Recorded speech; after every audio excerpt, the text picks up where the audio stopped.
Hello guys, నేనైతే ఈరోజు ఆలు కుర్మా అయితే ట్రై చేశాను చపాతీలోకి. నిజంగా చాలా బాగొచ్చింది.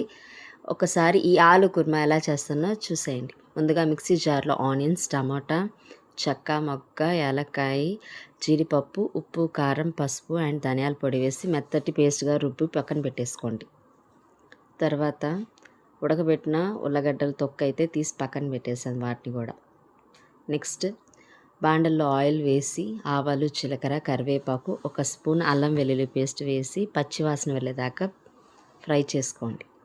ముందుగానే మనం పేస్ట్ చేసి పెట్టుకున్న ఆ పేస్ట్ని కూడా దీంట్లో వేసి పచ్చివాసన వెళ్ళేదాకా ఫ్రై చేసేసుకోండి. నెక్స్ట్ ఆ మిక్సీ జార్లోనే కొంచెం వాటర్ యాడ్ చేసి అది కూడా దీంట్లో పోసేసుకొని బాగా కలుపుతూ స్మాష్ చేసుకున్న పొటాటోస్ అయితే దీంట్లో వేసి బాగా ఫ్రై చేసిన తర్వాత దగ్గర పడుతుంది అన్నప్పుడు కొంచెం చికెన్ మసాలా, కొత్తిమీర వేసుకొని మిక్స్ చేసి స్టవ్ ఆఫ్ చేసేసేయండి. ఇదైతే వేడివేడి చపాతీలోకి అండ్ పూరీలోకి కూడా బాగుంటుంది కాంబినేషన్. నా ఫ్రెండ్ అఖిల నాకు ఇలా చేయమని సలహా ఇచ్చిందనమాట. నిజంగా చాలా బాగుంది కర్రీ. మీకు కూడా నచ్చితే ఒకసారి ట్రై చేయండి. నా వీడియో నచ్చినట్లయితే like, share and subscribe. Bye guys.